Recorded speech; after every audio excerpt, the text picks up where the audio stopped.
Terza corsa, confronto per femmine di 4 anni, sono in 9 al via, favorita Benedetta Yankee, all'1 Etti del Ronco, 2 Eva Chi, 3 Ellen degli Ulivi, 4 Elessar Gad, 5 Esperanza Drey, 6 Benedetta Yankee, 7 Emotion DSE, 8 Estosa Risciò, 9 Esperanza Horse. Autostart che prende velocità, con cautela Esperanza Drey. Si parte con veloce Benedetta Yankee che va a chiedere strada ad Ellen degli Eva Ulivi. Chi, squalificato. Passa all'imbocco della prima piegata. Terza posizione per Etti del Ronco. All'esterno rimane Estosa Risciò che precede Motion DS, quindi Elessar Gad in seconda pariglia, a precedere Esperanza Drey. 214,5 per Benedetta Yankee che ha preso agevolmente la testa dal 6 e guida il gruppo. 400 passati in 29,6.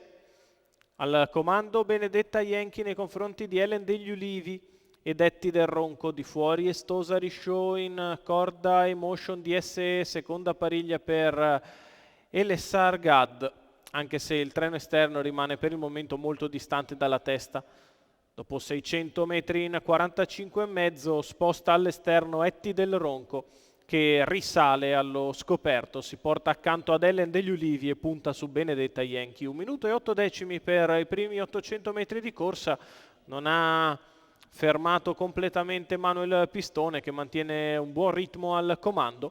Etti del Ronco al suo esterno, in corda Ellen degli Ulivi, precede Motion DSE, quindi Elessar Gad, chilometro in 1:16,4. Per Benedetta Yankee che continua in vantaggio, Etti del Ronco all'esterno, in corda Ellen degli Ulivi, poi Emotion DSE, la retta opposta alle tribune passata in 14,6, 1,31 in 1200 metri. Benedetta Yankee controlla, Etti del Ronco all'esterno non fa male, in corda Ellen degli Ulivi per il momento senza spazio, poi Emotion DSE, la retta d'arrivo per Benedetta Yankee che vi entra in vantaggio nei confronti di Ellen degli Ulivi. Speranza Benedetta Horse, Yankee allunga e nel finale rifinisce il tutto in gran semplicità. Benedetta Yankee che vince nei confronti di Ellen degli Ulivi. Al terzo posto Etti del Ronco.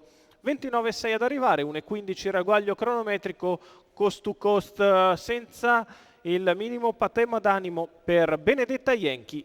Manuel Pistone per Sofia Rasciat, i colori di Fatmir Skambai. Successo per la 4 anni da News of Funk che ritrova le mani di Manuel Pistone, ritrova il successo in Italia.